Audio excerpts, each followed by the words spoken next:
Of medical science and research কলেজকে নিয়ে।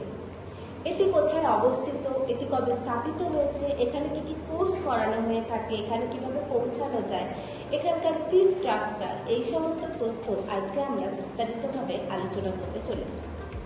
কিন্তু আপনি যদি এই চ্যানেলে প্রথম হয়ে থাকেন তাহলে আমাদের চ্যানেলটি সাবস্ক্রাইব করে দিন এবং পাশে থাকা বেল আইকনটিতে ক্লিক করে দিন, যাতে এরকম ইনফরমেটিভ ভিডিও আপনার কাছে খুব সহজেই পৌঁছে যায়। আজকে আমরা কথা বলতে চলেছি JIS কলেজকে নিয়ে।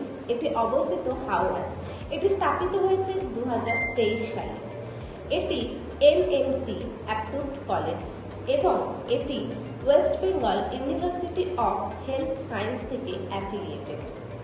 এখানে পৌঁছানো যায় কিভাবে যদি আমরা দেখি, তাহলে এই কলেজটির সবথেকে কাছের রেলওয়ে স্টেশন হলো হাওড়া রেলওয়ে স্টেশন, যেখান থেকে এই কলেজটির দূরত্ব 9 কিমি এবং এই কলেজটির কাছের এয়ারপোর্ট হলো দমদম এয়ারপোর্ট, যেখান থেকে এই কলেজটির দূরত্ব 29 কিমি।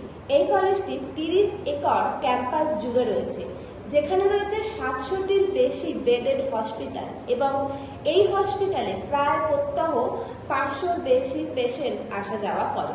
এই কলেজে রয়েছে এক অত্যাধুনিক লাইব্রেরি, যেখানে রয়েছে 3.26 লাখ বই। এই কলেজটির MBBS সিট সংখ্যা হল 150টি, যার মধ্যে স্টেট কোটায় রয়েছে 50টি, ম্যানেজমেন্ট কোটায় 77টি এবং NRI কোটায় 23টি। এবার আমরা যদি দেখি এই কলেজের ফি স্ট্রাকচার, তাহলে এই কলেজের ফি স্ট্রাকচারের স্টেট কোটায় হলো 5,48,000 প্রতি বছরে, ম্যানেজমেন্ট কোটায় 21,88,000 প্রতি বছরে এবং NRI কোটায় 1.30 এটি কমপ্লিট ফিস।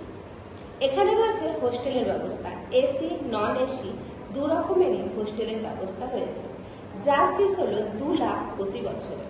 স্টেট কোটায় যে সমস্ত স্টুডেন্টরা অ্যাপ্লাই করতে পারবে তাদেরকে অবশ্যই পশ্চিমবঙ্গের ছাত্রছাত্রী হতে হবে। ম্যানেজমেন্ট কোটায় অ্যাপ্লাই করতে পারবে অল ওভার ইন্ডিয়া স্টুডেন্টরা এবং NRI কোটায় অ্যাপ্লাই করতে পারবে আউটসাইড অফ ইন্ডিয়া স্টুডেন্টরা। অ্যাডমিশনের জন্য এবং আরও বিস্তারিত তথ্য জানতে যোগাযোগ করুন আমাদের হেল্পলাইন।